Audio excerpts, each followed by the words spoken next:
आपण पाहत आहात RK न्यूज, बातमी तुमची, आवाज आमचा। साहित्यरत्न लोकशाहीर डॉक्टर अण्णाभाऊ साठे जयंती महोत्सव समिती मिरजतर्फे सांगली जिल्हाधिकारी तसेच आयुक्त यांना निवेदन। सांगली माननीय आयुक्त सह सांगली मिरज कुपवाड महानगरपालिका सन 2022-23 लोकशाहीर अण्णाभाऊ साठे नागरी दलित वस्ती सुधार योजनेअंतर्गत आलेल्या निधीचा गैरवापर तसेच साहित्यरत्न लोकशाहीर डॉक्टर अण्णाभाऊ साठे यांच्या पूर्णाकृती पुतळा बसवण्याकरिता मिरज स्टँड चौक येथील जिजामाता उद्यानामधील काही जागेमध्ये बसवण्यास परवानगी देण्याबाबत जिल्हाधिकारी तसेच आयुक्त यांना निवेदन देण्यात आले। सन 2022-23 लोकशाहीर डॉक्टर अण्णाभाऊ साठे नागरी दलित वस्ती सुधार योजनेअंतर्गत आलेल्या निधीचा गैरवापर होत असल्याचे प्रशासनाच्या अजूनही निदर्शनास का आले नाही। गेल्या पंचवार्षिक योजनेमध्ये आपल्या महापालिकेकडून केलेले नाव बदलून परत त्याच कामाच्या निविदा काढून व काम चालू करून आपल्या महापालिकेची तसेच प्रशासनाची सरळ फसवणूक करण्याचे उद्योग चालू आहेत। याबाबत आपण जातीने लक्ष घालून अशा प्रकारांना वेळीच पायबंद घालून सदर निधीचा योग्य कारणासाठी व मातंग समाजाच्या हितासाठी व नागरी वस्तीचे सुशोभीकरण करणे तसेच इतर सोयीसुविधा देणे याबाबत आपल्या प्रशासनाकडून योग्य पाऊल उचलणे गरजेचे आहे, ही मातंग समाजाची अपेक्षा आहे।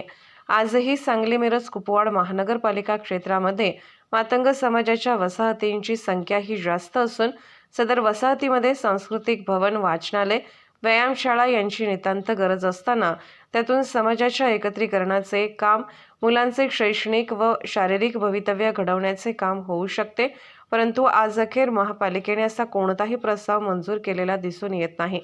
मिरज येथील बस स्टँड चौकातील साहित्यरत्न लोकशाहीर डॉक्टर अण्णाभाऊ साठे यांचा अर्धाकृती पुतळा असून तो नोंदणीकृत आहे, तरी सदर पुतळ्याचे सुशोभीकरण करण्याकरिता सार्वजनिक बांधकाम विभाग यांच्याकडे निधी उपलब्ध असून सदर पुतळा हा रस्ता रुंदीकरणामुळे बाधित होत असल्याने सदर पूर्णाकृती पुतळा बसवण्याकरिता जिजामाता उद्यानातील काही जागा उपलब्ध करून देण्यात यावी, जेणेकरून अशा थोर साहित्यिक लोकशाहीर अण्णाभाऊ साठे यांचा योग्य रीतीने सन्मान व्हावा। तरी या निवेदनास अनुसरून आपल्या कार्यालयाकडून येत्या 8 दिवसात निर्णय घेण्यात यावा, अन्यथा मातंग समाजाच्या वतीने तीव्र आंदोलन करण्यात येईल।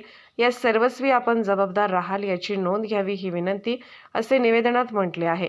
या निवेदनात प्रशांत डंक, गणेश वायदंडे, उमाजी लोंढे, वैभव लोंढे यांच्या स्वाक्षऱ्या आहेत।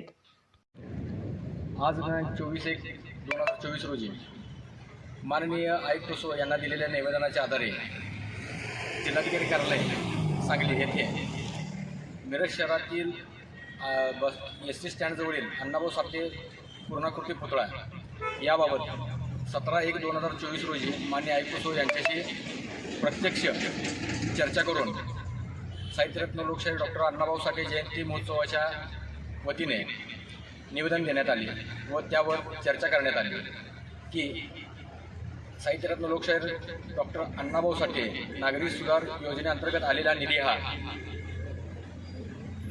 इतरत्र खर्च होत असून पुतळ्यासाठी निधी उपलब्ध असून पुतळ्याला जागा मिळत नाही, तरी माननीय आयुक्त सो यांनी सद्यस्थितीत असलेल्या पुतळ्याच्या पाठीमागील बागेत जागा देऊन त्या पुतळ्याचे पुनर्वसन करण्याचे अधिकार व तसे आदेश प्रशासनास दिले आहेत।